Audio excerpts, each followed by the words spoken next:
Hi,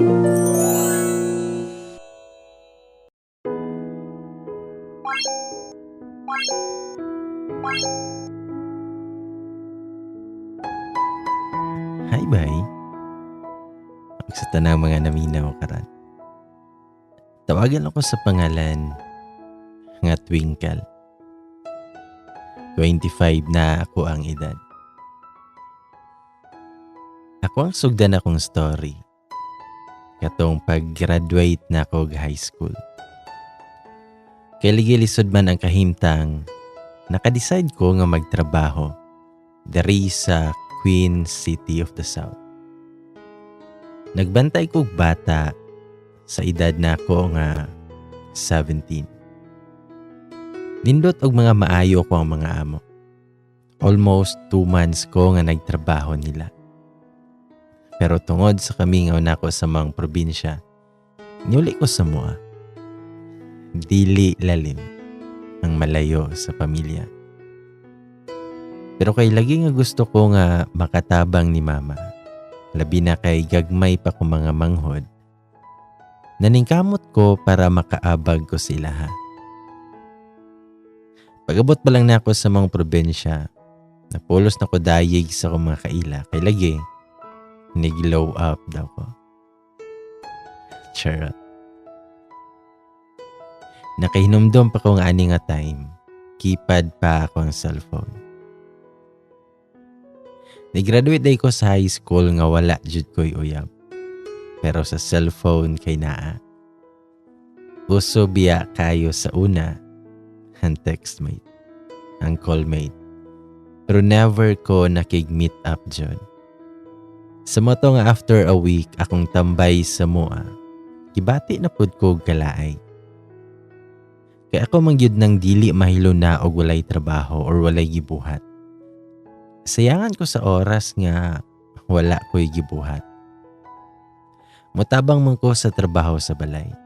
Mutabang pud ko sa trabaho sa umahan sa kong amahan. Parehasan nang magtanom og mga lagutmon, magtanom og humay, ug uban pa. Gianad man gud may sa moang ginikanan. Pero para nako, mas lahi ang kinabuhi ug naay maayong trabaho para mas makatabang ko sa kong ginikanan. Ug labi na gyud sa gasto sa pag-uma. Sumoto kay lagi ko gihan kaayo inyong Twinkle. Gi-accept na pud na ako ang offer sa akong mga barkada. Gatrabaho isip usa ka tindera sa may pikas lungsod. Ug dinhi nagsugod ang tanan. Lingaw kay ko sa akong trabaho o ganahan kay ko nga mag-entertain sa mga customers. Mga almost 3 weeks na pud kong nagtrabaho. Lingaw ko nga kauban ako mga barkada labi na inig out na namo. Kay inig uli namo sa boarding house, iniyahay din sila chika about silahang love life. Nangutana pa na sila sa kuha nga kumusta na daw ang dagan sa akong love life. Wala ba daw kuno ko'y plano nga mag-uyab-uyab sa personal? Ug naa pa yun daw kuno sila'y ipilaila sa kuha. Kay dili kuno ko dapat magpalabig seryoso sa akong life. Ug magtilaw-tilaw po daw panagsa. Ako pa silang giingnan, mga amaw gyud mo ba? Pero day, kailan mo atong laki ganiha nga kadtong nipalit before ta nag-close? O gisungog jud ko nila. Nakabantay ko no sila, ug cute daw to ko no siya. Ug nakabantay pud sila nga nagtutok daw sa kuha. Basin daw ko no magka-love life na ko. Amawa dyan. Sa mga nga niabot ko buwan sa kong trabaho, ug i-enjoy na ko akong life. Hangtod sa isa ka gabian na, mga around 6 na to. Diha na sa tunggay nga nipalit og yosi. Na turn off pa ko. Kay dili ko ganahan og manigarilyo. Kay bahuan ko. Mi-smile pa na siya.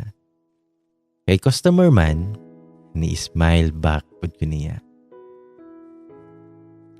Nag-hi pa gyud na siya sa kuha. with the matching pa-cute-cute.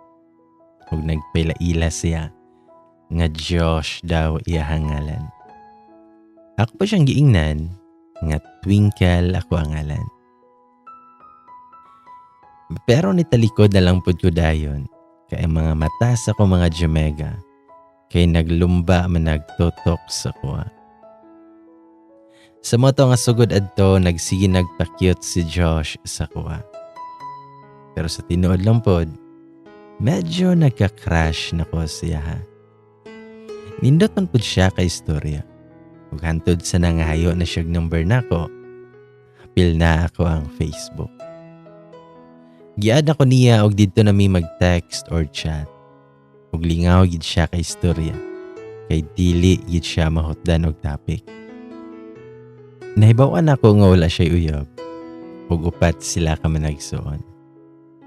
Ug bae ilahang kinamanghuran nga nag-eskwela sa usa ka university diri sa lungsod nga ako ang gitrabahoan. Ug hantod sa usa ka gabi ana, nikalit lang na siya confess sa kuha.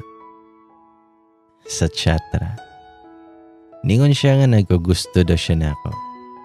Pero wala yun ko mituo dayon. Kay basin joke ra. Ug mayayay unya ako ang heart nga mag-expect ko. Pero seryoso yun daw siya. O gusto siya nga makiistorya sa ko sa personal. Og misugot ko nga magkita mi. Og nag-set na mig date. Og time.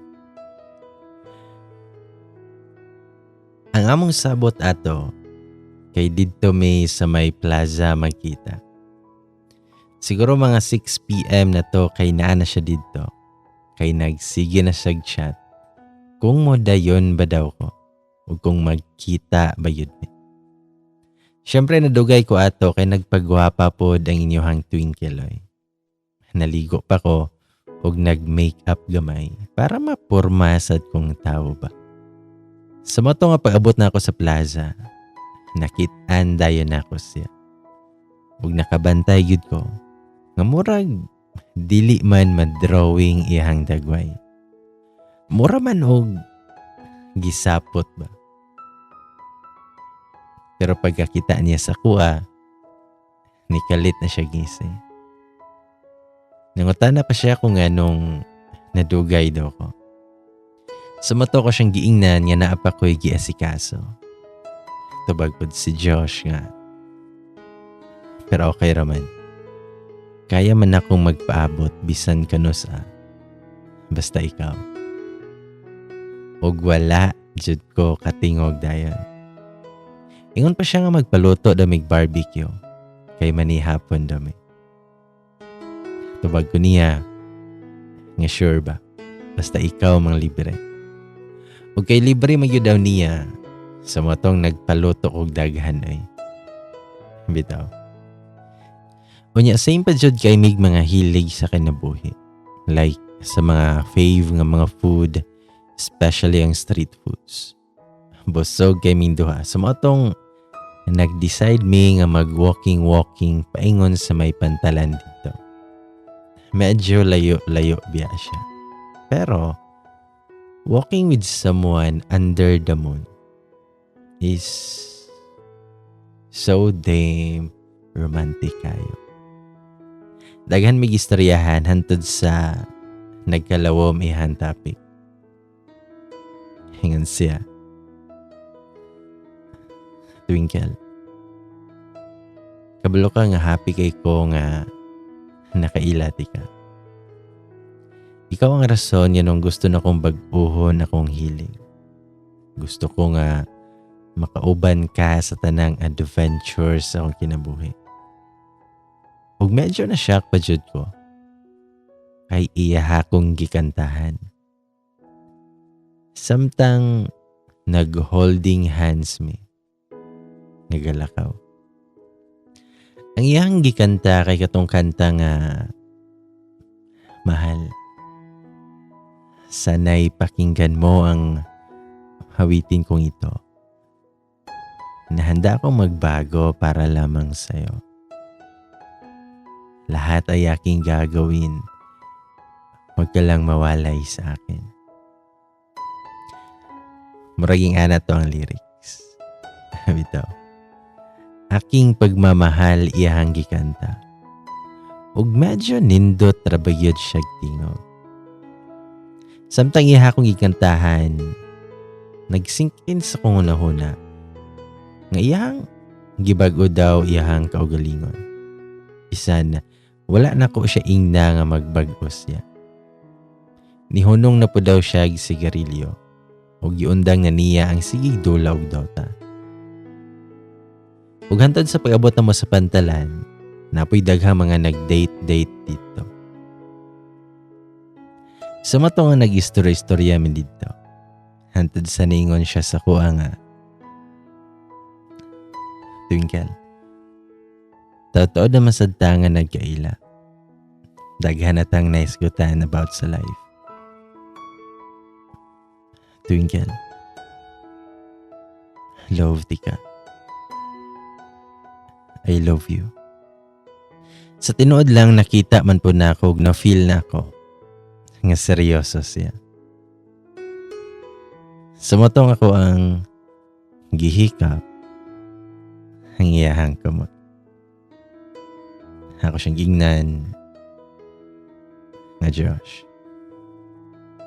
So una pa lang na akong kita ni mo, nakismile ako. Sa mga panahon nga na istorya tawag nagkasabay ta. Happy man kayo ko. Ug ma-feel na ako nga safe kay ko kung kauban ti ka. Basta naa ka. Sa tinuod lang, love na sad ti ka. Isiga ginaiyahang mata. Huwag naganga pa dyan nga wala gid siya katoo. Nga ni istorya ko ato. Murag dali era jud kayo. Pero sa tinuod lang, istorya lang nako kung unsay naa sa sulod sa kundugan. Oh yes, love na nako si Josh.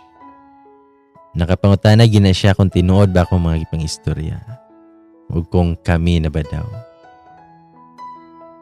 Huwag ako siyang giingnan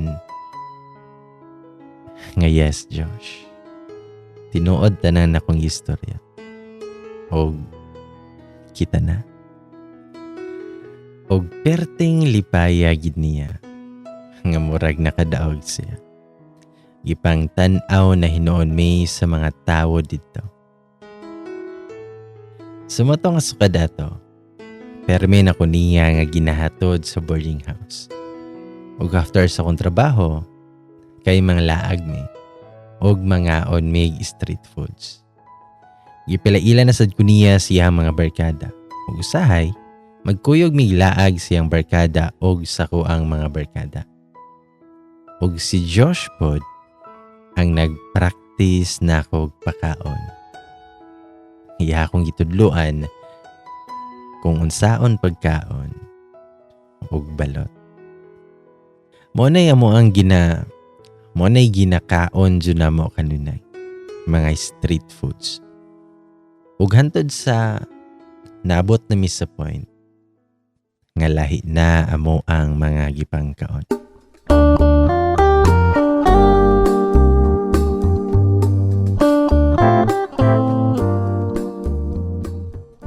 One time ana nila ang mig plaza. Ug nangaon mig barbecue. Then walking sa pantalan. O gabi na yun to, medyo mingaw na dyan ang palibot sa pantalan. Pero, naiya ko'y mga daghang tao nga ga-date sa may unahan. Dito minilingkod dool sa may bangka nga part. O medyo sa lipod siya. O medyo dili siya makita ba. O sa dihang nigakos bitaw nagkalit si Josh. Kanang gakos nga pinakahugot jud ba. Ug syempre, nibawo sad ko niya. Ug iyahadin kong gitan-aw. Iyahadjud kong gitutukan. Ug ni kiss na siya sa akong agdang, dayon sa akong ilong, dayon sa akong aping, dayon sa akong chin, dayon sa lips. Una ana, kay pinaismak lang nga kiss.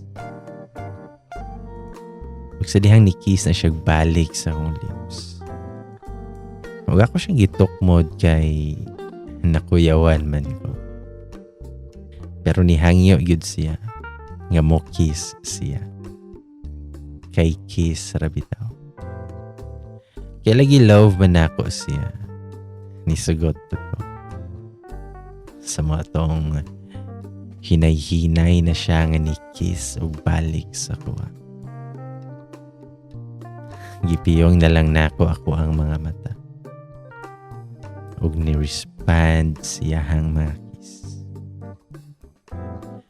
Very smooth pa kay na iyahang mga kiss.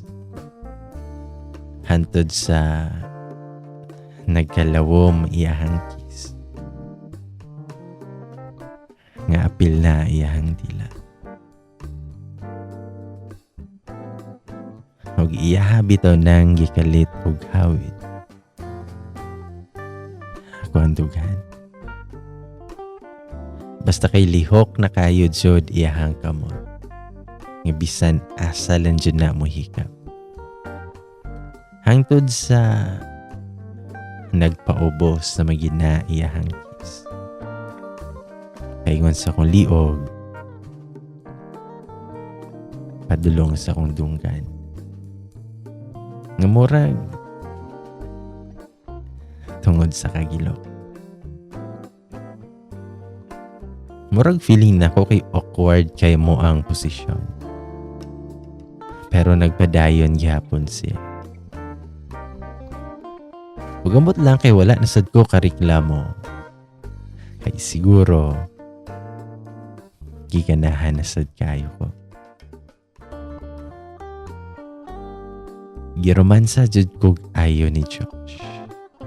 Ang sadihang niabot na gina siya sa kundugan.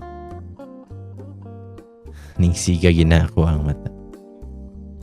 Grabe yun niyang tanaw ba. Grabe kay siya makatutok sa kuha. Huwag hantod sa iyahanan ng gikisan. Iyang gawiran. Iyang gikuma. Na-feel yun na ako ang kainit sa iyang lips. Ang dapat sa kundugan. Iyaha dyan ng gipuli-pulihan. Una sa akong left. Dayon sa akong right. Niya ako, nalamian na sa kayo. Lami kayo sa akong feelings. Ang gibuhat niya sa ko. Nakatiadjud ko sa kalamig. Nakapanawag jud ko siya hangalan. Ug hantod sa nipadulong na gina iyahang kamot. Sa private part na ako. Sa ubos. Ug dito jud kinibalik ko sa akong panguto. Mura kog naulian. Dili pa jud ko ready sa ingana. Kanang labaw pa sa mga